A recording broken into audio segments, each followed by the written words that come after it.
Have you ever awoken during the night, and for one terrible instance forgotten where you are and how you got there? Imagine, then, Keith Starr's alienation at finding himself imprisoned in the dark, shadowy confines of a castle. With no memory of his past, only the sudden awareness of a violent and very dangerous presence. I don't stand a chance against that thing! I don't know what I'm doing here, but this place could become my tomb!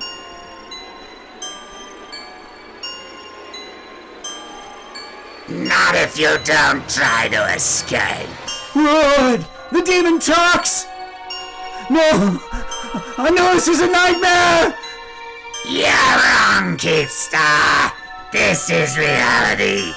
You are the captive of Zoc, the dark wizard who commands me. I will not hurt you if you remain here. No way! I'm getting out of this castle! If I don't have to do a number on the wizard himself! Then you will die, Keith Starr! The heavy, malignant silence of the castle echoes and re-echoes with the strident screams of death. Silence reigns again.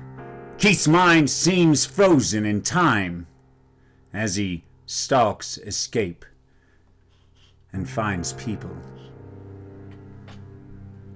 Captives? More captives of the wizard? Not exactly, Keith. Observers, rather. With their hands in shackles. It's up to you. She's right. The wizard can only be confronted by you. But we know where to find him. Come on. He follows them. And Keith Starr moves on to seek his freedom, to seek egress from this waste maze of cold, palpable gloom, a senseless stone prison that locks his memory out and himself in, the quintessential psychological assault on his sense of identity. Yet he does not succumb to despair, for his is strength of character, a special kind of unconscious heroism that nerves him to face demon after demon in the dark, timeless confines of the castle. He has no idea how long he has wandered amid the dusty shadows, forever, perhaps. He just found his way past a devil dog. Now his path is barred by a woman. Come, sit by me, man. Lydia is lonely.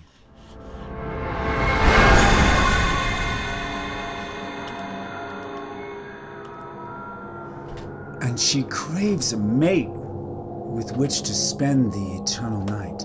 I can't. You value your freedom more than the rich pleasures which Lydia can provide?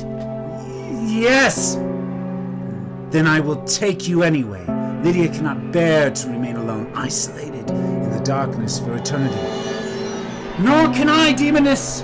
I must find the wizard Zoc! And wring from him the key to my freedom!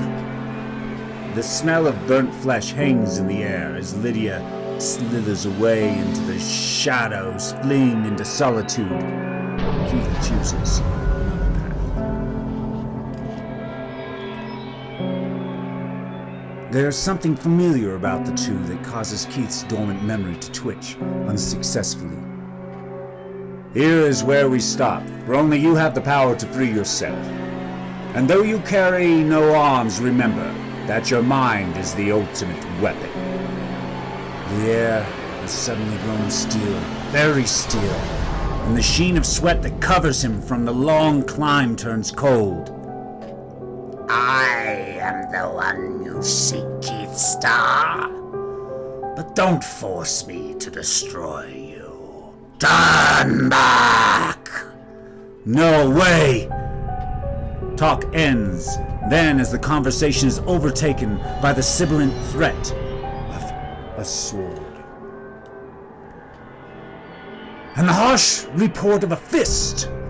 Life ebbs quickly, and desperate at the breeder of action. Then there's an instant of sheer disbelief as Keith realizes the enemy is himself. I've got it!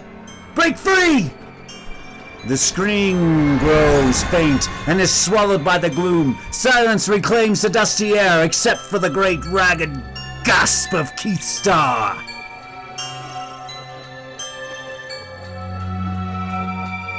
This man is touched with that special kind of heroism which calls on strength of purpose, not physical brawn. He has earned his freedom.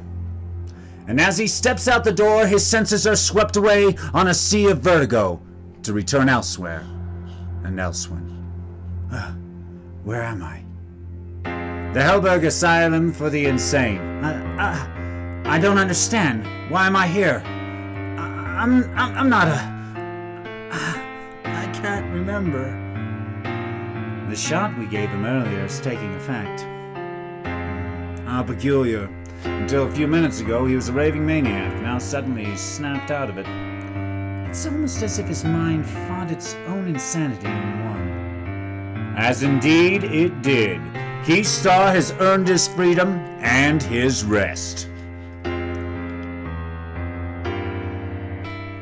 The story Dark Asylum was written by David Kraft, drawn by John Byrne and Rudy Nebrez. Plot by Tony Isabella.